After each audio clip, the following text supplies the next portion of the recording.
Eu sou o Tony Duarte e obrigado pelo carinho da sua preciosa audiência. Na cabine técnica, o nosso diretor-geral, Ricardo Vieira, auxiliado por ele, Emerson Marques. Na bancada, os companheiros. Hoje temos a presença do companheiro Ramalho, que é presidente aqui do Sintracom São Paulo. É o Ramalho Júnior, que é diretor aqui também do sindicato, o Sintracom, que também participa conosco. Entre em contato conosco através das nossas redes sociais. Queremos saber a sua opinião sobre o nosso programa. Hoje estamos recebendo o companheiro Ricardo Figueiredo Terra. Olha, ele é graduado em Pedagogia pela Universidade Metropolitana de Santos e é pós-graduado em Automação Industrial pela Ryerson University do Canadá. Cursou também Gestão de Instituição de Ensino Técnico pela Universidade Federal de Santa Catarina. Esteve na COSIPA, que é a Companhia Siderúrgica Paulista, e hoje está no SENAI, Serviço Nacional de Aprendizagem Industrial. Aliás, hoje não, desde 1982. No SENAI, o companheiro Ricardo hoje é diretor regional. Ele também é especialista em tecnologia. Companheiro Ricardo Terra, seja muito bem-vindo. Obrigado pela presença. Obrigado, doutor Ramalho, pelo convite aqui, Ramalho Júnior também, e a todos os espectadores aqui do Sintracomos. Muito obrigado por essa oportunidade. Muito bem, e o tema de hoje é capacitação profissional no Brasil. Ô Terra, o que está sendo feito para poder ampliar a capacitação profissional no Brasil e quais são aí os novos desafios? Olha, não apenas na definição do que precisa ser feito, mas qualitativamente e quantitativamente também. E o companheiro Ramalho Júnior, que pertence ao nosso Conselho de Administração do SENAI, todos os meses tem dado a sua contribuição lá. Obrigado. De fato, a gente tem diversificado muito a nossa oferta, tanto aqui na capital quanto no interior, formando trabalhadores para a construção civil, né? Uma área muito importante, muito forte no país, tem uma representação expressiva no PIB e principalmente de mão de obra intensiva. Tem muitos trabalhadores e estratégico para o Brasil. Então a gente tem feito aí vários cursos aqui na capital e no interior, os polos, que nós temos 11 polos no estado de São Paulo, nas manchas que definem as situações, as regiões econômicas do Estado, e lá oferecemos cursos de formação básica, mestres de obra, vários títulos aí, e principalmente vinculado, Tony, à demanda regional. A gente estuda um pouco essa demanda e faz essa oferta de programas. Hoje são mais de 30 mil matrículas em todo o Estado de São Paulo, anual, que a gente faz no setor da construção civil. Mas falar de demanda, hoje a gente conversava em off aqui, agora há pouco, antes de começar o programa, e a gente falava desse apagão. O companheiro Ramalho sempre fala desse apagão de mão de obra. Está faltando aí trabalhadores para a construção civil. No que o SENAI pode colaborar com isso? Acho que é um trabalho que precisa ser construído junto com o sindicato, com o SENAI, com as empresas. No fundo, a gente precisa criar uma forte articulação desse movimento junto à sociedade, né? Hoje, a construção civil no estado de São Paulo ela tem uma informalidade muito alta, em torno de 71% contra 29% de formalidade, né? E nós, do SENAI e o sindicato, trabalhamos na formalidade, né? Nosso objetivo aqui é levar as pessoas à formalidade, levar esse trabalhador à formalidade. Então, de fato, o que acontece é que muitas das formações que o SENAI faz com o recurso da formalidade são direcionados para a informalidade, né? Então, hoje, para que a gente tenha essa conexão entre a sociedade e a formação do SENAI e o engajamento na formalidade na construtora, há de se ter essa articulação, e é isso que a gente vem construindo. O sindicato aqui tem sido um grande parceiro nessa frente. A gente tem já um convênio com o sindicato aqui, já desdobrado. Então, eu acho que o que a gente precisa fazer, Tony, daqui para frente é intensificar ainda mais, né? E trabalhar para reduzir essa informalidade no Brasil. A gente estimular que essa informalidade se reduza, principalmente num setor importante como é a construção civil. Companheiro Ramalho, seja muito bem-vindo. Então, eu quero agradecer aqui o Terra, o Júnior, né? Importante hoje aqui, é importante a gente explorar bastante o Ricardo Terra, né? O SENAI, você sabe que eu fui aluno do SENAI, né? Eu sei, você está lá. Teve dois dirigentes sindicais que foram alunos do SENAI, Lula e eu, né? Isso mesmo, perfeito. Sou mestre de obra formado pelo SENAI. Olha. Né, lá no Tatuapé. E dizer dessa coisa que nós precisamos ainda investir no Brasil muito, Terra, que é conscientização, Tony, né, e formação no geral. O Ricardo acabou de dar um parâmetro, né, da quantidade de pessoas informais, 71% no setor de construção. E o quanto isso é ruim para todos nós. Se você observar, a cidade de São Paulo tem quase 400 mil trabalhadores formais, né, no setor de construção, mas só os edifícios tem mais de 400, fazendo reforminha em edifício. São 48 mil edifícios em São Paulo, se você colocar 9 em média, fazendo algum tipo de reforma por edifício, já passaram aí dos 400 mil. E sem falar que nós estamos falando de edifício, que tem a reforminha da loja, da casa particular, da chamada construção formiguinho. E tudo isso faz falta, primeiro, porque se estivesse na formalidade, o Senai tinha dinheiro. É claro. É o contrário, acho que o Senai está gastando dinheiro para investir na informalidade quando somente uma pequena parte, 8%, é que vai trabalhar com carteira assinada. Então nós precisamos motivar bastante isso. Isso é um debate que está sendo discutido lá no Fórum Permanente de Negociação com os Empresários, e tem andado muito pouco, mas eu cobrei isso do presidente Sinduscom. Falei, só adianta ter um fórum se for para ter resultados, senão a gente perde muito tempo com isso tudo. E investir no Brasil em educação, Tony, como um todo. O Brasil, dados de hoje mesmo, né, a gente já sabia, mas o Brasil tem 1/4 das pessoas do Brasil, e infelizmente elas são analfabetas total. Elas não sabem ler e escrever. Sim, deve ser. E 75% é semi-analfabeta. Tudo bem, ela sabe ler e escrever, mas não tem condições de fazer uma interpretação de um texto. Para nós enfrentarmos a globalização com as novas tecnologias, então nós temos que investir muito em educação. E é essa coisa que nós vamos começar a discutir com as construtoras, para nós termos na obra Escola de Alfabetização no Canteiro.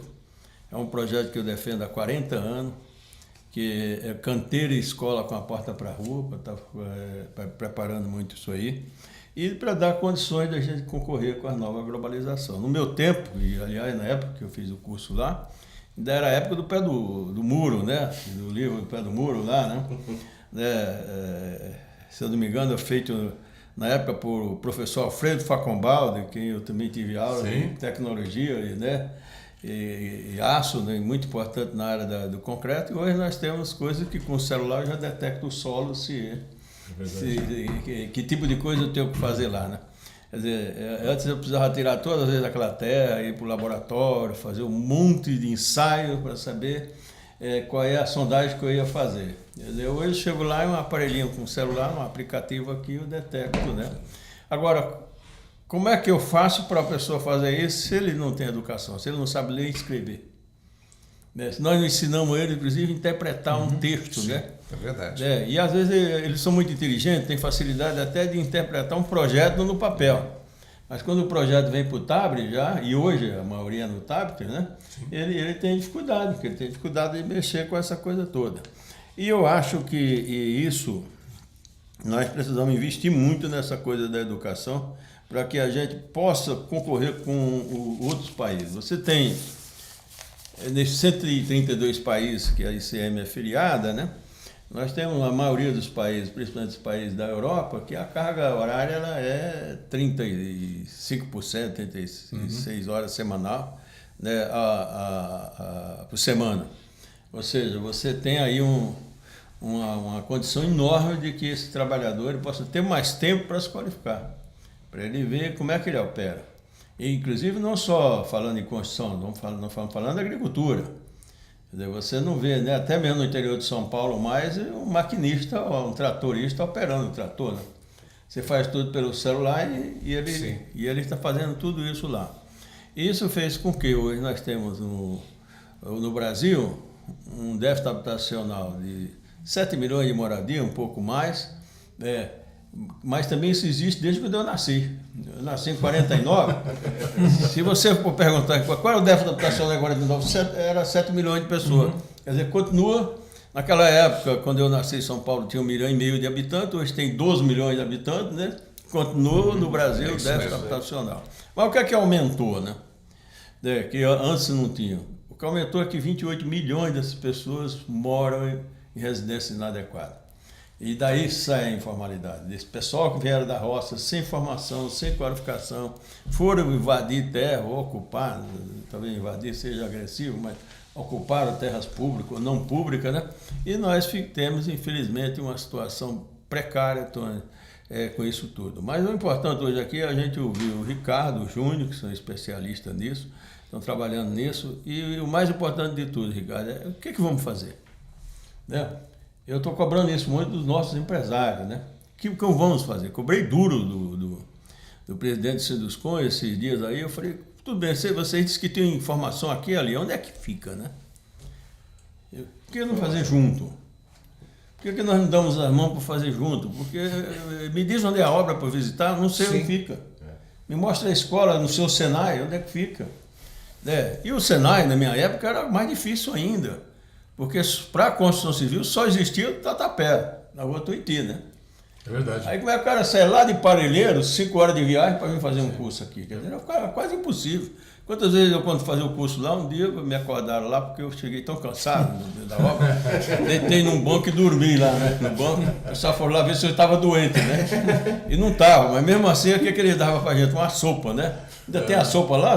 Não, era merenda escolar. Era merenda, né? Merenda escolar, né? Merenda escolar, na época era merenda escolar. Tinha uma sopa lá que a gente comia que aquilo tapeava um pouco, eu saí com fome, ganhava pouco pra caramba, né? Então, eu acho que tudo isso é uma coisa que nós precisamos dar as mãos, empresários, trabalhadores, governo, fazer junto, né? A campanha é só na época da eleição. Eu acho que passou isso aí, nós precisamos se preocupar com o Brasil, com os cidadãos, que é o que faz os países de primeiro mundo, né? Salvando esses que ficam brigando aí de guerra, que não leva a nada. Infelizmente, o Brasil não tem guerra. A guerra nossa hoje é como nós combater essa informalidade, como nós temos profissional qualificado. Por último, em especial, esse pessoal que trabalha na informalidade e em condomínio, Terra, o prejuízo que eles dão para a pessoa que contrata é muito grande. Ele não tem condições nem de fazer uma medição, porque se você fizer a medição correta e comprar um material num lugar onde é qualificado, o vendedor me dá a medição, que eu te digo quantos metros de azulejo, quanto é de massa, quanto que é de rejunto, né? Me dá a medição que eu te digo com a bitola que você tem que fazer, até porque eles têm um programinha lá. Agora, são poucos depósitos que faz disso. Então, o cara dá lá para o cara que é médico, que é dentista, que não entende nada de construção civil, olha, compra lá 20 metros de azulejo. Aí, quando vai colocar, não é 20 metros, porque tem uns recortes, não sei o que, é 25. Aí você não encontra mais a mesma tonalidade, ou seja, é uma mão de obra péssima, por falta da gente investir muito nessa qualificação. E a motivação, eu fui um cara que defendi muito, em especial a esse micro, pequeno empreendedor, exatamente para essas reformas. Mas o cara precisava ter o meio mesmo, ele precisava estar informal, né? Mesmo a gente sabendo das dificuldades disso tudo. Mas parabenizar o Senai, eu sou um cara apaixonado pelo Senai. E Senai e Sebrae fazia anos que a gente tentava trazer para aqui, felizmente uns 3 anos para cá a gente conseguiu trazer, que era realmente um sonho nosso. Mas nós vamos começar a fazer isso agora, já temos aí pelo menos uma construtora que devemos ter a primeira escola de alfabetização, mas também uma escola de formação num conjunto aí que vai demorar acho que 20 anos para construir, né? Que é a BRZ lá, né? A RESEC da Raposo Tavares, que é daquele projeto todo. Mas a dona mesmo veio aí, não conversou comigo, conversou com o Atevaldo. Então nós vamos ter uma faixa enorme, inclusive luminosa, tudo pago pela empresa, dizendo aqui tem escola de alfabetização, aqui tem escola de formação e qualificação e com a porta para a rua. Quer dizer, não é só para o operário da construção, vamos fazer para aquele camarada, porque ele vai estagiar onde? Já na própria construtora e ele vai ter emprego direto ali. Mas era isso, Ricardo. Muito bem, eu quero passar a palavra para o Júnior, que é diretor do sindicato também, lembrando que o Senai é lá de 42, né? É obra do Dr. Getúlio Dornelles Vargas. E é terceiro setor, né, Terra? Ou seja, não é governo, nem é iniciativa privada, mas conta com o apoio dos dois. Quem sabe, hein, Júnior? Não é por aí a saída, né? Fica à vontade. Bom, Tom, primeiramente eu gostaria de agradecer a todos que estão nos assistindo. Ricardo, agradecer o convite, você colocar na nossa agenda, estar aqui visitando a nossa casa, a pedido do nosso presidente, meu pai Ramalho, nas horas vagas, né? Ao presidente Josué, que liberou a tua agenda, que eu sei que tua agenda é muito apertada, né? Para nós é um grande prazer aqui, Tom, de estar aqui com dois grandes mestres, nosso presidente Ramalho, professor Ricardo Terra, para debater um assunto de extrema importância. Como já foi falado aqui pelos dois, nós temos uma dificuldade muito grande hoje, que é reter a nossa mão de obra dentro da própria indústria. E a gente vem discutindo, bem lembrado pelo nosso presidente Ramalho, no Fórum Permanente de Negociação, né, junto com os empresários, o que se fazer para poder incentivar, não só manter os nossos trabalhadores instalados no nosso canteiro de obra, mas para trazer também novos trabalhadores para o nosso canteiro. E aí a gente vê, Tom, uma realidade muito grande de dados que a gente, antes de começar a discutir, o Ricardo trouxe para nós aqui, né, nesse primeira troca de figurinhas, né, que a grande dificuldade nossa hoje dentro do Senai, eu como conselheiro já há alguns dias, né, professor? São vários anos já. Alguns dias lá no Senai, né? Tentando contribuir, representando a classe trabalhadora. Tive a honra de ser o primeiro trabalhador a assumir a representatividade na cadeira do Senai. Isso me recebeu de braços abertos, né? Toda a equipe lá nossa. Mas a nossa grande dificuldade, o que é? É formar e capacitar os nossos trabalhadores. A procura, ela é grande, a demanda é grande. Mas como fazer para poder manter esse nosso trabalhador dentro da indústria?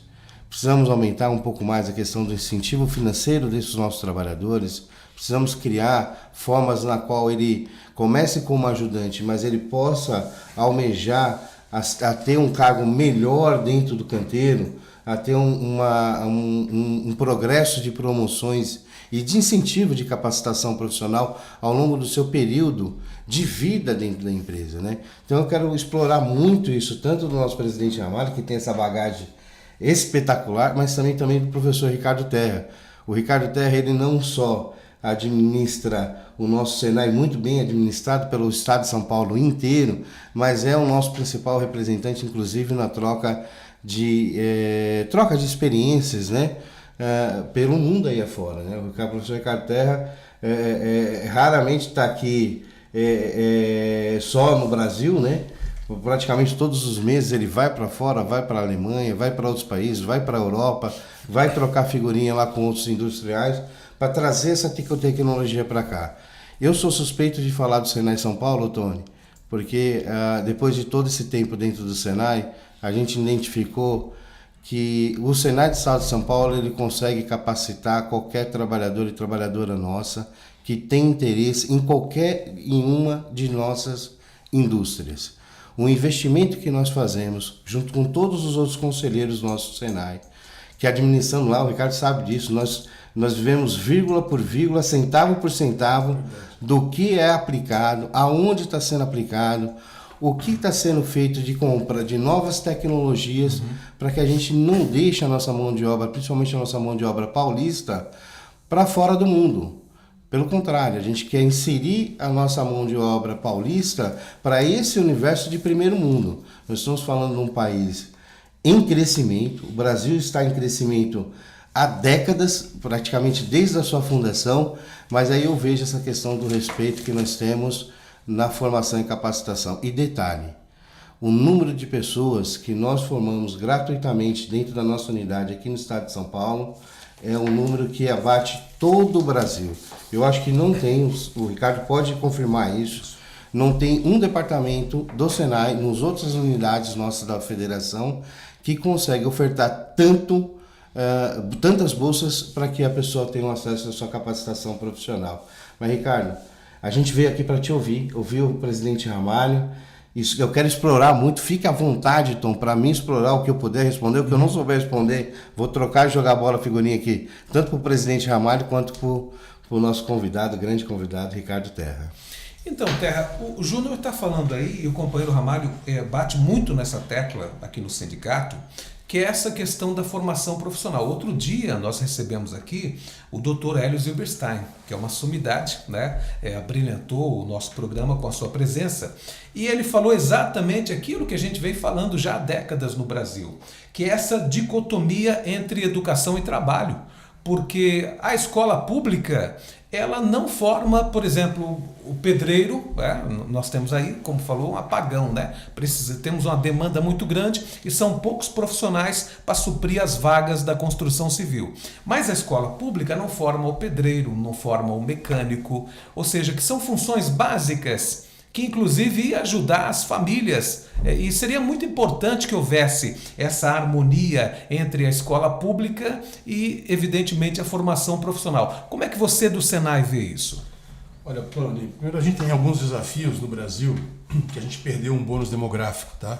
Nós estamos no fim do bônus demográfico e a nossa população tende a se manter estável e reduzir um pouco. E principalmente você vai ter menos pessoas economicamente ativas na sociedade. A gente no Senai faz o estudo de etarismo e compara 2020 com 2050 e logo está aí, né? 2050 chega logo, parece que é distante. O Dr. Ramalho lembrou aqui da história dele no Senai, que já passaram bastante tempo. Eu estou há 43 anos no Senai e eu sinto que parece que eu cheguei outro dia lá, porque todo dia é diferente. Então, de fato, a gente tem um desafio muito grande, né? E esse desafio, Tony, está vinculado principalmente ao ganho de produtividade do trabalhador.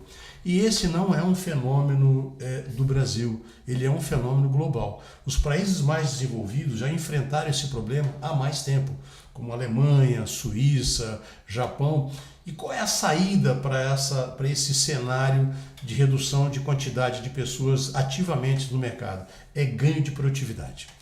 E a gente enxerga na construção civil, olhando para o futuro, é óbvio que quando você olha a construção civil há 15 anos atrás, e você verificava o que sobrava de restos de materiais na construção, né? E o que você sobra numa obra hoje, você vê uma diferença brutal, né? É só andar pelas ruas da cidade aqui, eu estou na Fiesp ali no Jardim, está infestado de grandes empreendimentos e eu vejo zero de resíduo sendo gerado, muito pouco, né?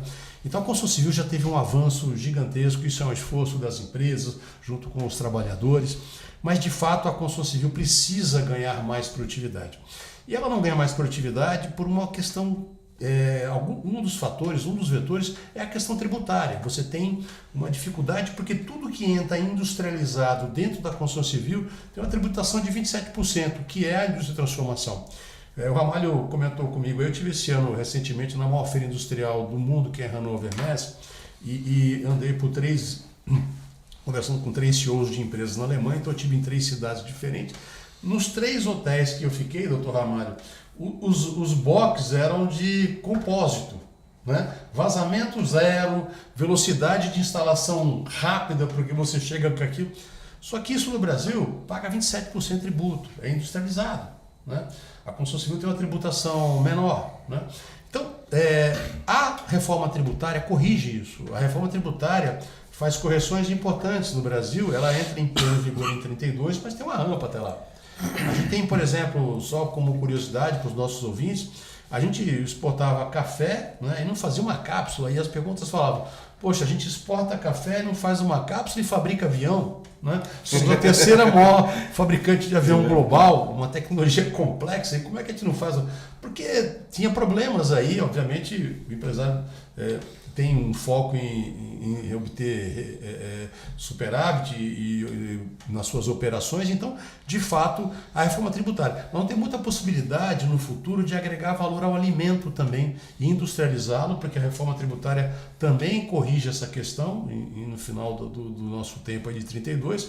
Então a gente consegue, em vez de exportar óleo de soja, exportar óleo de soja. A gente tem agregação de valor. A construção civil vai passar por esse mesmo fenômeno, Tony, e precisa passar. Por que precisa passar? Porque nós vamos ter menos pessoas para trabalhar na construção civil. Exato. E em todas as áreas, isso é um fenômeno. A população do mundo vai crescer na Ásia e na África. No resto do planeta, ela tende a equilibrar e a reduzir. Então, todas as atividades econômicas têm um desafio no futuro de ganho de produtividade, né? Com isso, passa por 2 pontos importantes. Uma é investimento em infraestrutura, em CAPEX, né? Em despesa de capital, compras de equipamentos mais sofisticados, etc. Hoje, quando a gente pega um nível eletrônico, né, doutor Ramalho, e o nível lá de trás, que era com a mangueirinha, hoje você chega com o medidor. O doutor Ramalho deu o exemplo aqui da questão do tablet usado numa obra, etc. Tudo isso são ganhos de produtividade, são digitalização de uma obra e que geram ganhos de produtividade. E com isso você consegue acelerar os investimentos, maximizar retorno para o empresário e isso torna uma ação positiva dentro da cadeia e retroalimenta a cadeia positivamente. E o outro desafio, que de maior complexidade talvez, né, de igual complexidade, não maior, porque eles são vetores importantes, é a qualificação dos trabalhadores, né? Por isso a gente tem um programa no Senai, o Ramalho Júnior conhece bem, de prospecção tecnológica, de foresight tecnológico, de prospectar o futuro. Na construção civil, a gente usa como principal referência a Batmate. Nós tivemos com um corpo de engenheiros na Batmate, a gente produz um documento, que aliás, doutor Ramalho, eu vou disponibilizar aqui para os senhores também, para divulgar entre a sua base, é uma síntese do que aconteceu nessa feira, que é uma das feiras referências do mundo em tecnologia agregada à construção civil. Então, os dois desafios, Tony, para o futuro da construção, no nosso ver, uma é incremento de produtividade. Para isso você precisa melhorar o ambiente macroeconômico do país. Uma das coisas que certamente vai ser um vetor importante é a reforma tributária. Ela vai auxiliar o investidor a ter maior previsibilidade dos seus negócios e também melhor resultado, né, do ponto de vista empresarial, e do outro lado trabalhar fortemente a formação dos trabalhadores, né? E uma coisa que o Ramalho Júnior colocou aqui, que eu acho que é um ponto muito importante, e é essa possibilidade de você fazer com que você tenha a entrada no mercado de trabalho nos cargos mais introdutórios dentro da pirâmide de complexidade da construção civil. E aproveitar a gente que está lá dentro, que já vestiu a camisa da construção civil, já foi mordido pela mosca da construção civil e elevar a escolarização dessas pessoas para dentro. Eles já estão com a cultura da empresa, já tem a cultura do movimento associativo dos trabalhadores, quer dizer, ele já está com essa mosca lá, mordeu ele já, né? Esse cara é aquele cara firme. Então, você ter programas de elevação da escolarização e dentro da cadeia e fazer com que as pessoas novas entrem na base da pirâmide, que tem menor impacto, pode causar menos problema, é uma estratégia importante. E por fim, e aí volto à sua pergunta inicial, talvez desvie um pouco dela, Tony, certamente a esfera pública tem que dar a sua contribuição e a gente concorda nisso.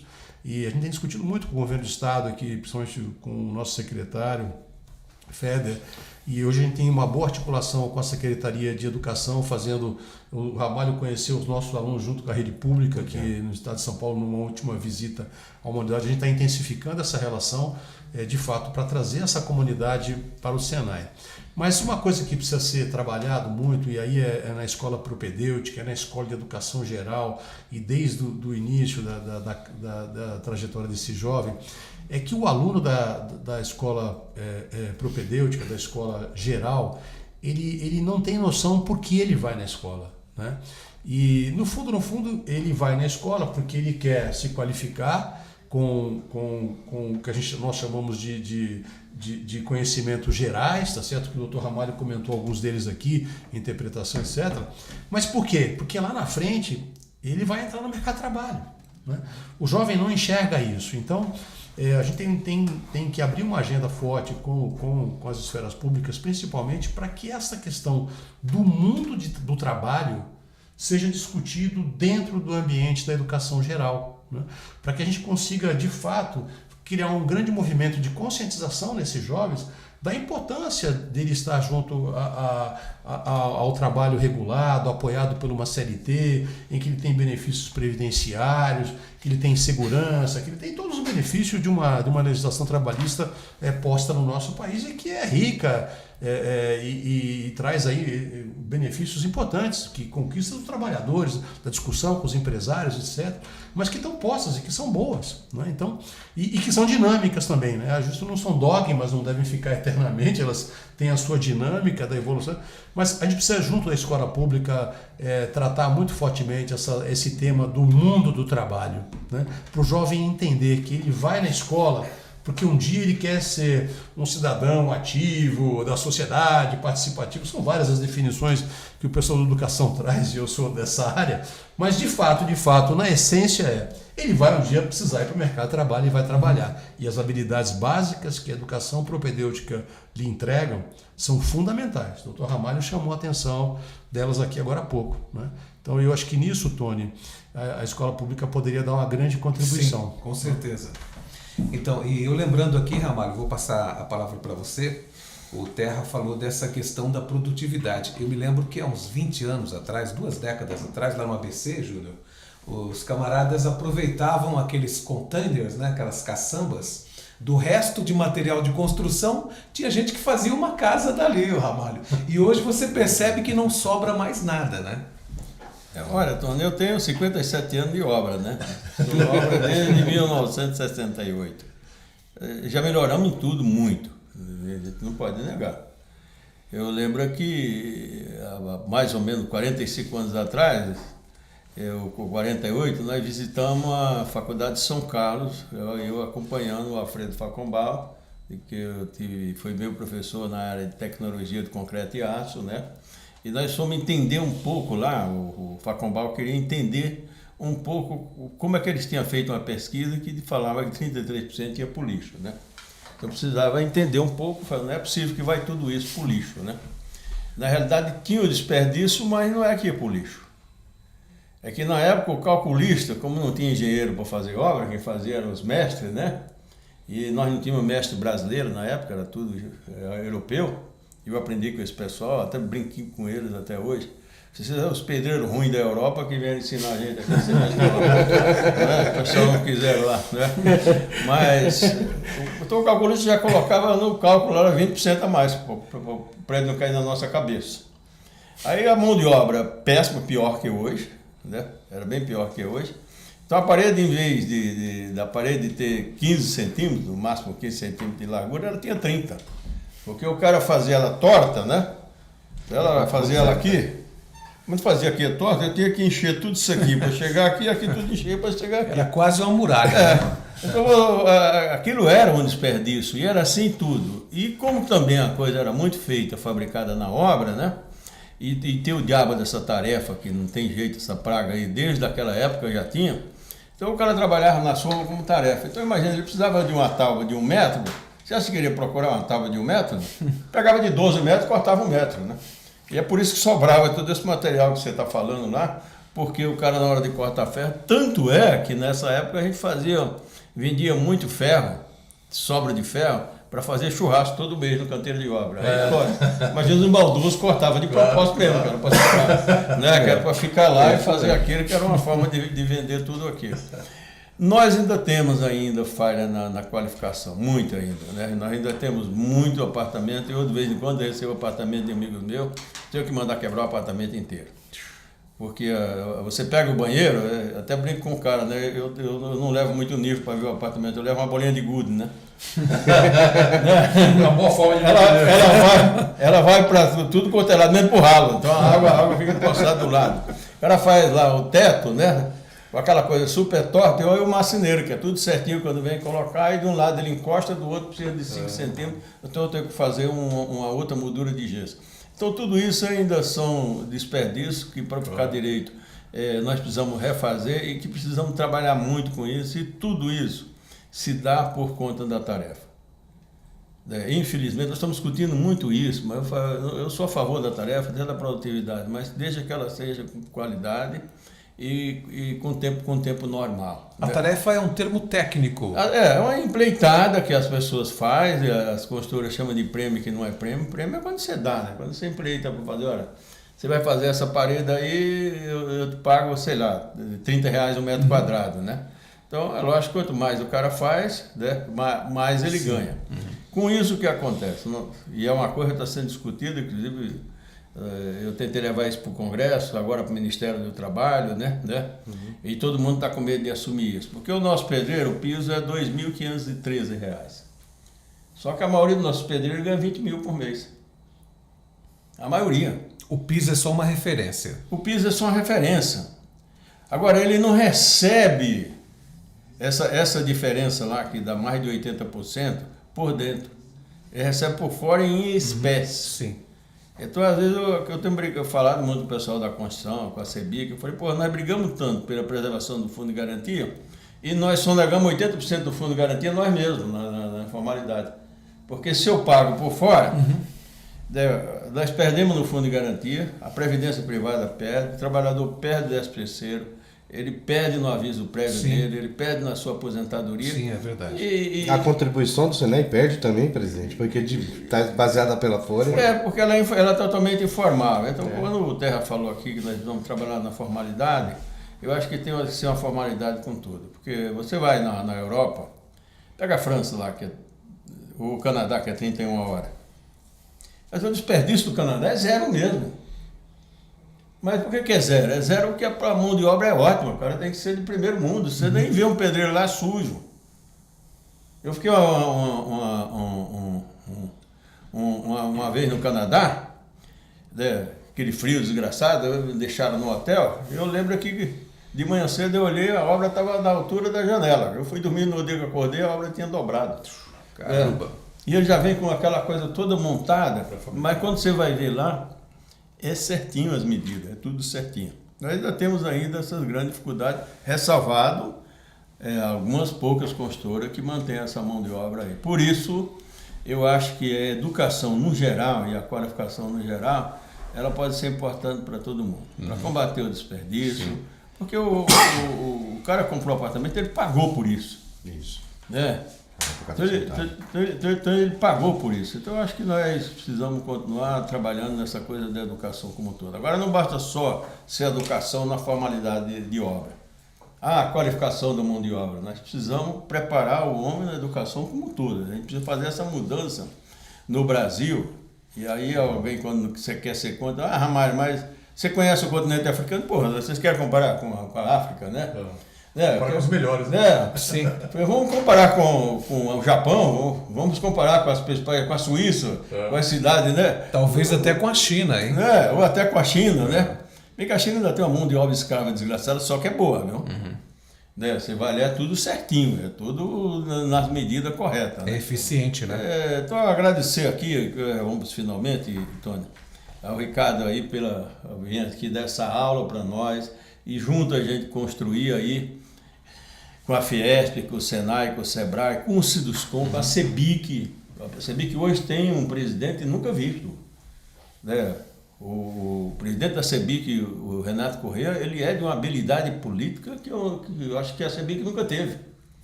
Né? Tanto é que ele conseguiu fazer agora um evento aí do ENIC, trouxe o presidente da República. Sim, é verdade. Né? Mais 4 ministros, mais um monte de autoridade. Eu participei de um debate sobre o fundo de garantia, né? E isso me enche de orgulho quando você vê um empresário preocupado em fazer direito. Porque, para mim, trabalhador é patrimônio da empresa. E, para mim, a empresa é a minha casa.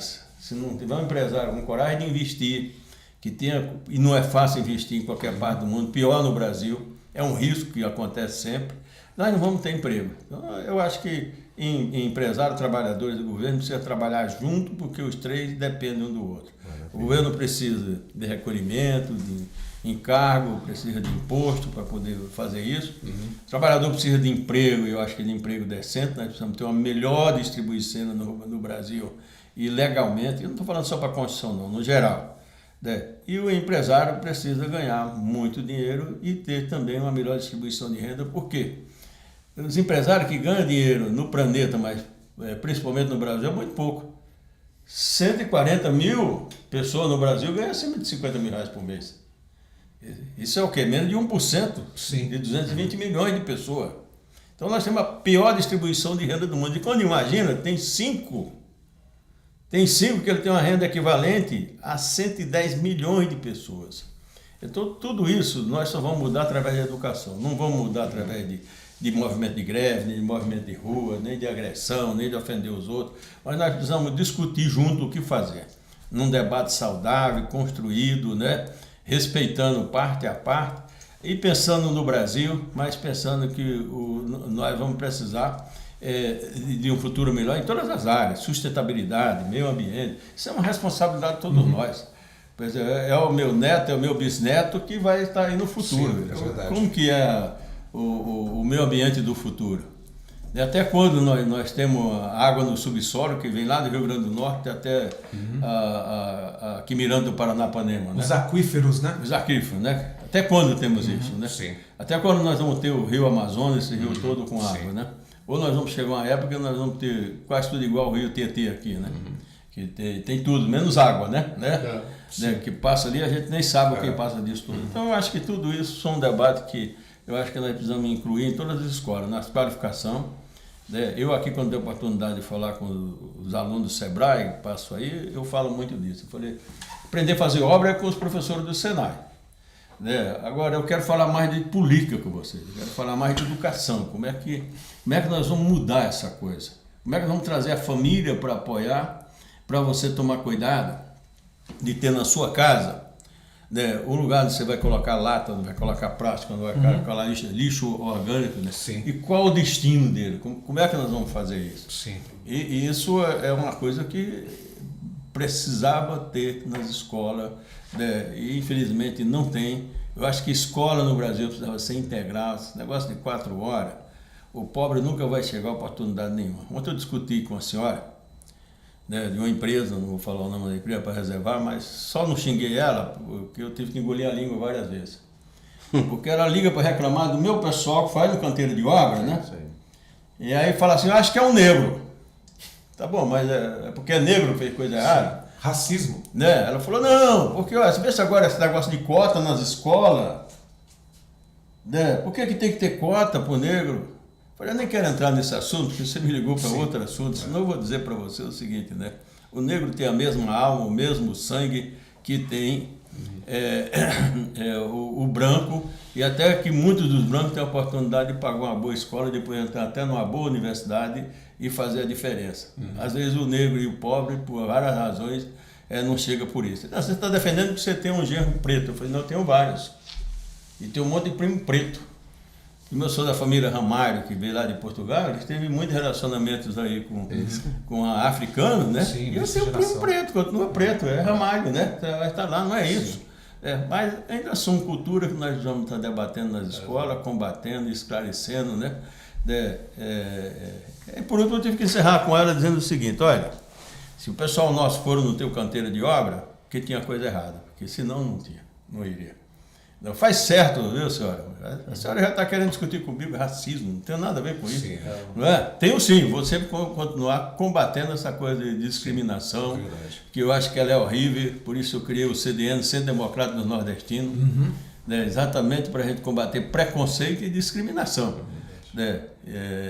Agora não dá para pegar um assunto pessoal de empresarial ou de sindicato e você querer incluir ali história com negro, com cotas de escola, né? Sim. Eu acho que o professor, que é pedagogo, né, doutorado nisso, sabe muito bem que não é por aí. Não, né? É verdade. Né? Mas agradecer mais uma vez aí o professor e o Júnior também, e a você, Tony.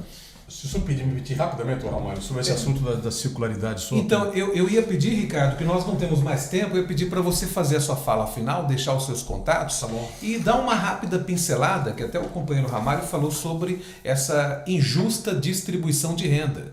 E ela vai se agravar agora, você falou de chat GPT, está chegando aí a IA, né? Que ameaça vários empregos. Queria que você desse uma rápida pincelada sobre isso e fizesse a sua fala final. Tá bom, obrigado, Tony, pela oportunidade. Bom, sobre a IA, o mundo vai ter que usar a IA de forma diferente, portanto não dá para trazer uma regulação feita na Europa. A Europa e alguns países desenvolvidos terão dificuldade por conta do volume de pessoas. Então, eles deverão usar mais intensamente a IA para resolver um problema de produtividade, já que eu comentei anteriormente que a produtividade nesses países vem caindo, tá certo? E a tecnologia disruptiva que vai melhorar esse cenário é a inteligência artificial. Então, países como Europa, Japão, Suíça vão usar mais intensamente. No Brasil, a gente tem participado desse debate, tá certo? E é importante, e para a indústria da qual nós representamos, a indústria é tradable, ela faz coisas e ela pressupõe sempre um desenvolvimento econômico e social, tá certo? Atrelado. Por isso ela mantém o SES e o SENAI. De fato, para fazer isso, Tony, a gente precisa ter uma regulação que traga a possibilidade de uso da IA, mas que ela não seja destrutiva junto ao ambiente de mercado de trabalho. Sim. Então, há de se ter um equilíbrio e a regulação é a ferramenta que a gente tem no país para tratar essa questão. Esse debate está no Congresso hoje, já avançou bastante, está bem qualificado e nós temos participado ativamente. Por fim, só, Tony, para fechar, Sim. essa questão da circularidade que o Dr. Ramalho comentou, da economia circular, semana que vem nós trouxemos para o Brasil o Senai de São Paulo e a Fiesp, o Fórum Mundial de Economia Circular, que vai acontecer aqui na nossa cidade, no Ibirapuera, na semana que vem. E só para fechar, Dr. Ramalho, historicamente os nossos alunos da Metal Mecânica usinavam as peças de aço e levavam para suas casas como recordação. Isso aconteceu durante 8 décadas no Senai, 80 anos. Ora, o que fazia essa peça? Ficava em casa, enferrujava, ia para cá, para um armário, para outro. Depois de um tempo ela acabava indo para o lixo, né? Ou para uma... Isso em torno de 20 anos, Tony. 20 anos essa matéria-prima ficava parada em casa. Né? Nós consultamos os nossos alunos. Jovens, o que vocês acham de, acabando de usinar essa peça, vocês deixam no Senai? Nós contratamos uma usina tem várias no Brasil, temos várias empresas que fazem isso, e elas derretem isso, tá certo? Fundem novamente e esse aço volta para o Senai. Reaproveita. 95% dos alunos concordaram com isso e estão levando de recordação uma foto, um filme no seu celular, da sua peça, do seu colega de trabalho. Sim. O Senai está economizando aqui em São Paulo quase R$2 milhões em compra de aço, mas mais do que isso, nós estamos mantendo dentro ativamente uma matéria-prima, então nós estamos tirando menos minério de ferro, menos siderurgia básica e usando esse metal. Esse é só um exemplo de economia circular. Nós estamos trazendo esse tema para o Brasil. Hoje nós temos uma escola móvel que o nosso conselheiro Ramalho aprovou no nosso conselho. Ela está rodando o estado de São Paulo e levando essa informação para as escolas públicas. Hoje já mais de 20 mil jovens das escolas públicas do estado foram impactados por esse conceito da circularidade, de manter uma matéria-prima mais tempo ativa na economia. Né? Então, Tony, eu queria agradecer ao Dr. Ramalho pelo convite, ao Ramalho Júnior, não só pelo convite, mas pelo trabalho que ele exerce no nosso conselho, e a você, a toda a equipe técnica. E os seus contatos, Terra? Meu e-mail é terra@sp.senai.br e meu telefone fixo é 3146-7102, aqui em São Paulo. Perfeito. Fico aqui no prédio da Fiesp, no 3º andar. Prazer recebê-los lá. Obrigado, Ricardo. Ramalho Júnior é um habituê lá. Ramalho, você quer deixar os contatos também? Não, Embora os seus contatos estejam no site, né? Está o telefone do homem lá. Consultar o site aí e, se possível, a gente continuar recebendo informações aí. Perfeito. Como nós vamos melhorar o nosso debate e quem nós poderíamos convidar para verdade, fazer um debate conosco. Seus contatos, Júnior, bem rapidinho. Bom, bem rapidinho. Primeiro, agradecer ao Ricardo Terra ter vindo aqui. Nós vamos ter que marcar, presidente, uma outra dessa, porque eu não tenho dúvida, viu, Tom? Na hora que ela for pro ar, o que vai chover de pedidos, vamos explorar bastante. Então, prepara a tua agenda, viu? É um tema prepara a muito tua vasto. agenda. E fica aqui ainda ressalvado o convite do nosso presidente Ramalho para que a gente marque depois, para que você venha debater aqui com os nossos empresários, com os nossos trabalhadores, com os nossos convidados aí, todo esse universo que é importantíssimo para a formação e capacitação dos trabalhadores nas indústrias. Eu acho que isso é fantástico. Meu contato é o mesmo do presidente Ramalho, está aqui o site do sindicato, é só nos acessar, ligou para um, ligou para outro, vai nos encontrar e deixa esse abraço para todos vocês. Obrigado, Júnior, obrigado, Ramalho, obrigado mais uma vez, Terra. Gente, nós não temos mais tempo, voltamos, é claro, numa próxima oportunidade. Fiquem todos com Deus e até a próxima.